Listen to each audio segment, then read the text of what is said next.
weather. Right now, it's still kind of chilly out there. Temperatures staying in the high 40s. Tomorrow's forecast will be a beautiful day.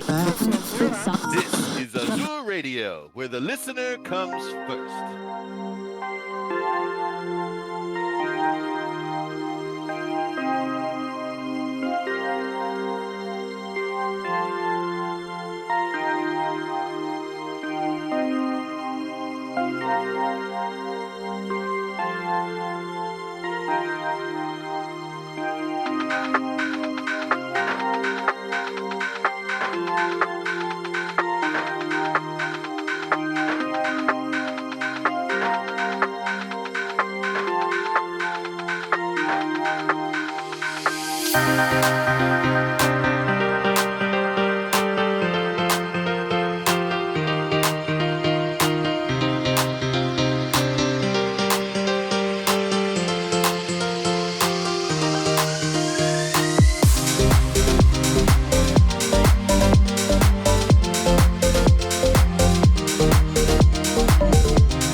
And you're watching Guv'nor's City Showcase.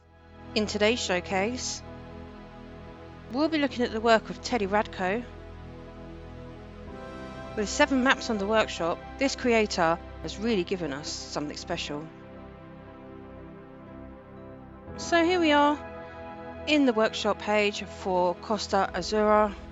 Teddy's kindly given us some information about the map, background of the region that he has based this upon.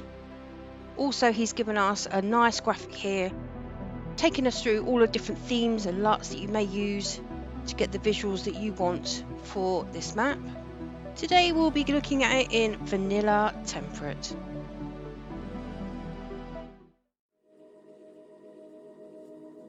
So this is Costa Azzurra from the bird's eye view. Really go down into the map. We'll have a look around together. So just road coming in from this side. Got a nice little intersection there. We've got some small detail here. Let's go in close. Oh, some cute little gun turrets there. So that would have been like a fort of some kind. That's very nice. Loving the hills and the mountains on this map. It's gorgeous. I do like how he cuts into the mountain as the road goes through. Much more realistic way of placing the roads, and then, you know, creating small bridges over the dips. Okay, so rail coming through here, down over the river and around. There's also rail coming in from this side as well. I'll show you that once we get over there. See another small piece of gun turret detailing there. See, look. So he's got the road, and rather than cutting into the mountain or being flat on the ground, he's put it just to the side and then put a key underneath there. I think this is a much more realistic and nice way of presenting the highway when it goes across a piece of land like this. Great looking interchange here with the viaduct going across main river down here. Beautiful. Very nice. I really enjoy the way that the highway winds in between all of the mountains. I think it looks great.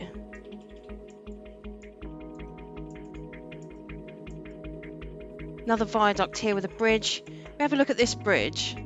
He's made this bridge from the monorail tracks, manipulated them to be like this.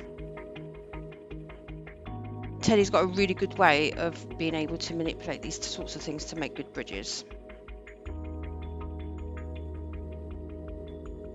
Another great looking intersection there. Fits really nicely into the mountainside. Start squares down here, we'll come back to that in a moment.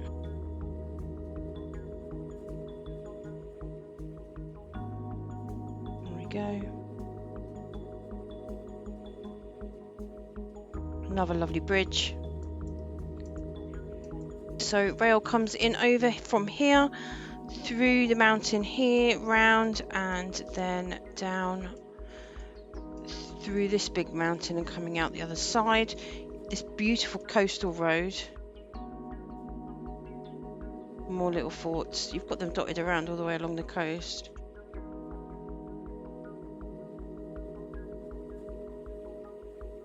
So here we have an area that has been made to put maybe cargo port, maybe fishing. You could put a fishing harbour here, that would look rather nice. You've got your end of rails there for you. Some breakwaters. And that brings us nicely to the start square. So, start square at first glance. Not an intersection in this start square, but you can hook off at any point from these roads. So, yeah, it shouldn't be a problem. I mean, there's not really enough land in the start square to house a intersection anyway. There is a lot of water in this start square. So let's have a look at the resources. Yeah, farming would probably be the best thing to start off with in this one. You've got a small amount of oil, but I don't think you'd unlock the oil with this amount of land before you would be able to place it anyway. Ore as well, same thing. So I mean, your forestry, you've got a small amount of forestry. You could probably get away with a very small forestry area up here in the corner, perhaps, if you was to put your industry on one side and then your housing, your residential on the other to begin with. There shouldn't be a problem. Let's look at the resources outside of the start square. So yes, primarily on the flatlands, it's farming, which makes perfect sense, really. Up in the mountains, you've got your oil. You've got plenty of choices for forestry, although I do think, actually looking at it closer, a lot of that forestry is actually on the sides, on the hills. So you could put your tree plantations actually on that hill, and they could conform to the terrain. And then you could put your processing buildings like on the flat land at the bottom of the hill, perhaps, to stop it from becoming janky. So yeah, little pockets of ore there. Most of the ore is in the rivers and down the valleys of the mountains, the terrain. Okay, so this map is very, very hilly. There is flat land to build on, and I think you could build a very healthy 9-tiled city on this map, and it would look really nice because of the backdrop that you've got with these mountains. It would really make your city pop. There is a screenshot that Teddy has on his Steam Workshop page to show which tiles to open to get the best out of the map. I'll throw that up now so you can see that. So if you was to follow that as a guide, then that will help you get the best out of 9 tiles on this map. Let's go in close to the start square for that. Yeah, so most of the land that is in the start square is flat-ish. I mean, it's not unbuildable at all. Not a lot of land, like I say. You'd probably want to open your next tile pretty quickly. But yeah, looks all right. So fishing, what have we got? We've got some salmon in the rivers. We've got anchovy along the shorelines, and we've got shellfish in the middle. Do we have any tuna? No, sorry, no tuna today, guys.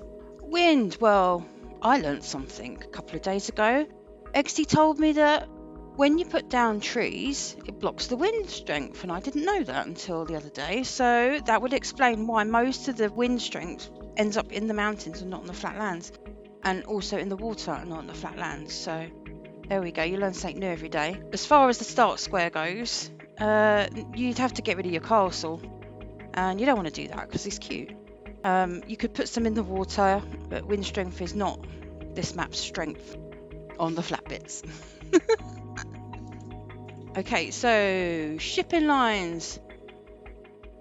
As expected, the shipping lines come in from all the angles. Oh outside into where Teddy's built the intended area for your cargo or your ferries and your shipping and whatnot, and also as well on this small part, if you decided to do something over here, if you decided to do something for your Sims for their travel needs over here, and also here as well. So yeah, plenty to choose from, plenty of choices, great stuff. So where would I put my downtown? Well, I would put it here, obviously, and then you know, build upon that. Downtown would look nice here, industry up this end, residential down here.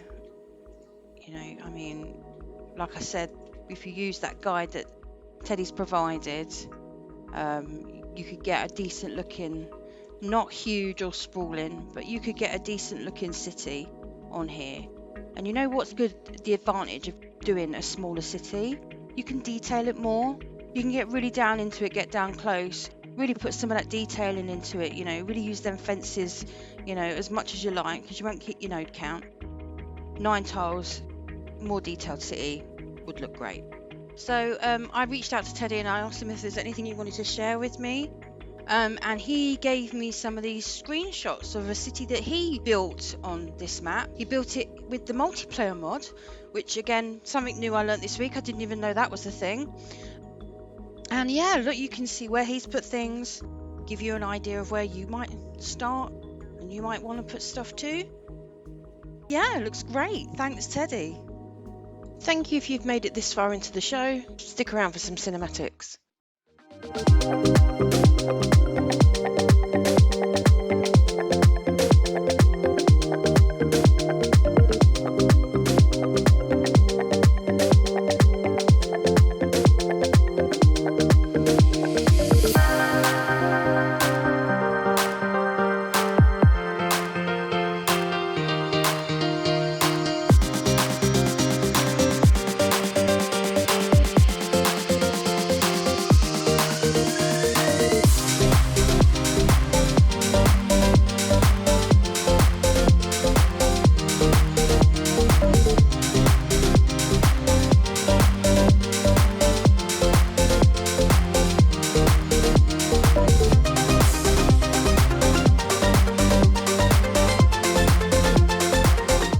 Azzurra, a beautiful map by Teddy Radko.